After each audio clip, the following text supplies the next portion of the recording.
Good afternoon, everyone. Thank you so much to our panelists and to all of our students for being here today for our third and final Women's Leadership Series panel discussion. It's really good to see you, and we're thrilled to have you joining us for today's panel. We have a very special guest with us today who would like to go ahead and kick off our discussion and say a few words. So without further ado, I will go ahead and kick it over to Governor Sisolak. Thank you, Madeline. I appreciate it. And it's an honor to be here with you all. I am Nevada Governor Steve Sisolak, and it's a distinct pleasure to be with this distinguished group of panelists and students. It's really exciting. First off, I want to thank each and every one of you for accepting today's invitation and your contributions that continue to inspire women across the state of Nevada. To all of the students that are with us today, thank you for being here and for being willing to learn from these amazing panelists we've invited, because after all, you guys, you gals are the next generation of leaders within our state. And you've got a wonderful panel here that can share some of their experiences and expertise with you. So take full advantage of that and ask them some really tough questions when we get to the question and answer stuff. No softball questions for these ladies. Additionally, I would like to take time to thank the panelists for taking time. They have busy schedules, and it says a lot about who they are and how much they care that they took time to be part of this important program. Despite March being Women's History Month, the state of Nevada, we are continued to committing to celebrate and highlighting the contribution of women all year round. It shouldn't just be a month. Every year should be Women's History Year. That's why our team, led by Madeline Burrick, helped put these events together for our panelists and for our students. Today's event will conclude the planned Women's Leadership Series for this month, but we hope it can be a start of the series, regular occurring events going forward with all of you. Over the past year, the state of Nevada has undergone some of its most trying times, but amidst these challenges we faced, we're grateful for the leaders that have emerged and come to the forefront. This includes leaders who have worked hard to ensure that Nevadans continue having access to health care, leaders who govern our cities, leaders who oversaw our state's educational system, and leaders in our food and restaurant businesses, and so much more. I would like to point out that so many of these leaders have risen to the occasion, have been women who undoubtedly forged paths for others to follow and to learn from. Once again, women have taken the lead. Today, you will have the opportunity to learn from these distinguished members of the state, receive their guidance, and be further exposed to their mentorship. Mentorship matters, and whom you receive that mentorship from, along with seeing yourself represented in these spaces, is just as important.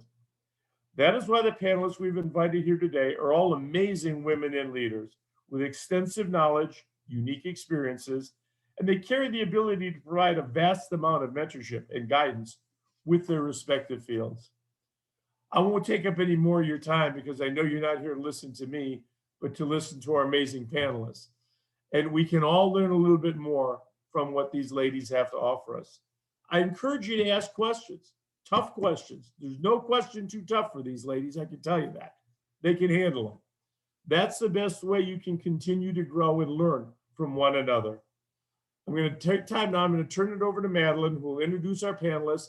And thank you all, ladies, for being with us today.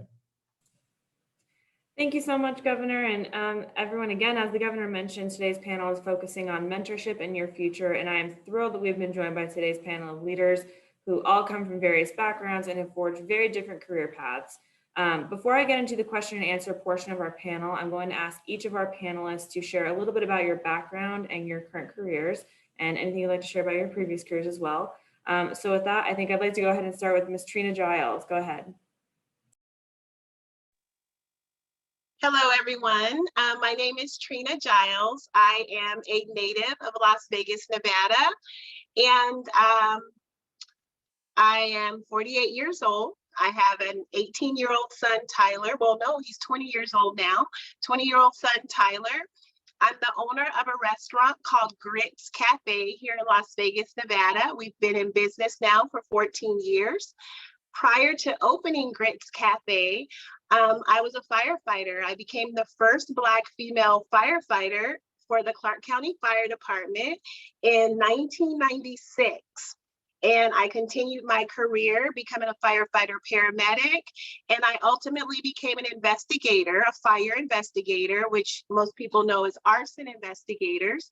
We have police powers as well as fire service career powers to arrest people who commit the crime of arson. But that's not our primary goal. Our goal is to determine the origin and cause of fire. So I retired from the fire department in 2017 to run my business full time. And I'm so excited to share with you my journey as a retired firefighter, arson investigator, and currently entrepreneur of a thriving restaurant here in Las Vegas. So thank you for having me, Governor. Thank you so much, Trina. I think next I'll turn it over to Deputy Superintendent Felicia Gonzalez. Hi, thank you so much for having me. My name is Felicia Gonzalez, and I am currently the Deputy Superintendent of Educator Effectiveness and Family Engagement at the Department of Education. I also am a native Nevadan. I was born and raised in Las Vegas, Nevada, and I'm a proud Rancho High School graduate. And I went to UNLV, and then I became a Spanish teacher at Cheyenne High School. And I moved my way up through all levels of administration. I was a dean, I was an assistant principal, and I opened a high school in 2009 called Southwest Career and Technical Academy, which was the best project I have ever had the honor and privilege of doing. Next to having a child, it was my other child, and it was a wonderful experience. And to this day, I still keep an eye on that amazing school. And later, I moved to becoming an associate superintendent at the Clark County School District. And then 2 years ago, I moved into this position, and I love being able to support all of Nevada. So thank you so much for having me here today. Thank you so much for being here. And last but most certainly not least, we'll go over to Heather Korbulik. Hi, everybody. Again, it's my pleasure to be here and to meet you all. Hi, Gov. I'm Heather Korbulik, and I have had a very long and weird and windy road to the office that I'm currently sitting in. Right now, I kind of have two jobs. Right now, I'm acting as Governor Sisolak's policy director for the legislative session, and I'm also the Silver State Health Insurance Exchange, or Nevada Health Link, or some people call it Obamacare. I'm the director of the agency in the state that runs that program. So I started kind of everywhere and doing a lot of everything, but I'll just start with my state experience. When I first moved to Nevada, I'm actually from Portland, and so I have to say go Ducks, because all of you are Nevadans, and I just feel like I really need to say that. But when I started here in Nevada, I worked as a long-term care ombudsman. So that's an advocate who works for and represents people who live in nursing homes or assisted living facilities. And so I cut my teeth in policy and understanding how to advocate for people with policy in those positions.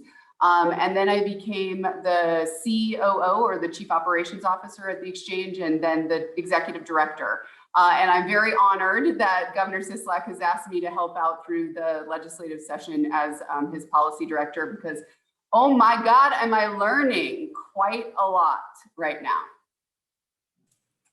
Well, thank you so much, Heather. We appreciate it.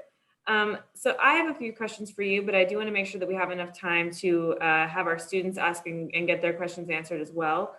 So with that, to our students, I know that after all these months of COVID, you all are Zoom experts, so you are encouraged to go ahead and use that raise hand feature, and I'm happy to call on you, and you can ask your questions of our panelists, or you can always use the chat, and I'm happy to read your questions for you out loud.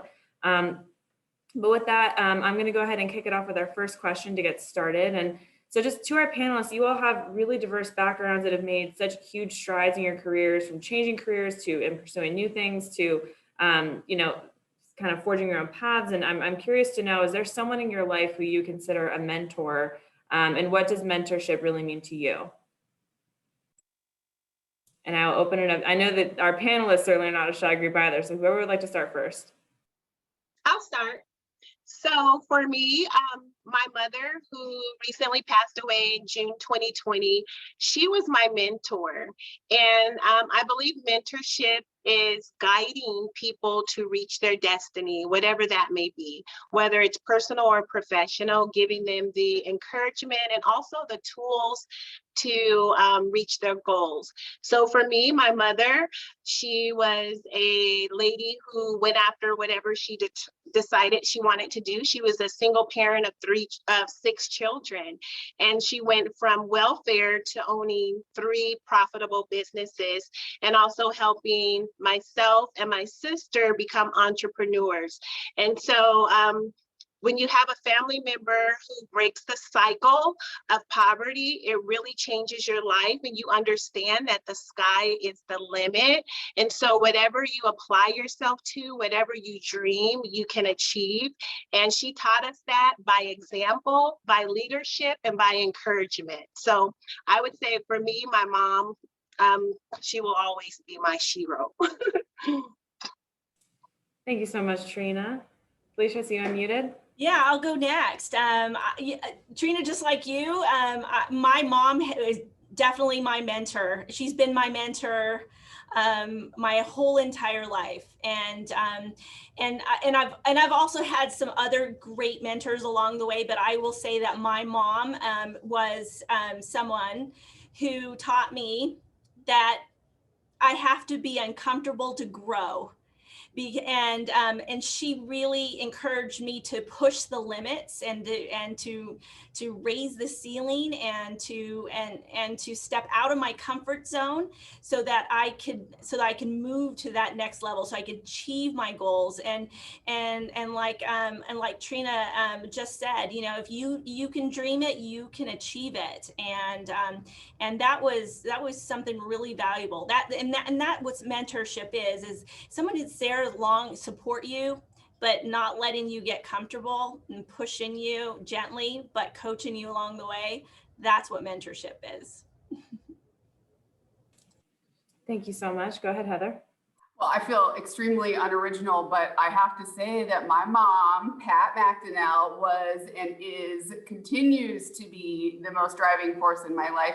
My mom was and is, I have to say bad word, badass. She has always achieved everything she put her mind to. And this is a woman that had 2 children, a full-time career, got a master's degree in the middle of all of that, and did not ever let me have an excuse for anything. My mom taught me not to burn any bridges, and not to own other people's burdens. And so what other people think of you really has nothing to do with you. That's really their own personal thing. And then finally, my mom is was a manager of a commission for the blind in Oregon for, that's where she retired. She was there for 30 years. And so she had the best advice for me as a manager and continues to kind of always remind me of it. And that is, you wear your Teflon vest. It's not personal when you're using policy, which if you're doing a good job of using policy, you're deflecting anything that's personal by saying, hey, you just didn't follow the policy and that's why I'm here to talk to you. This isn't about me and you not liking each other. This is about what needs to happen for the organization and for all of us to achieve our goal. Before I hand back the mic, I would just say that every single friend that I have ends up being a mentor to me too. I learn something from everybody. And just like Trina and Felicia, people that won't let you get away with anything are the exact right people to have in your life to grow.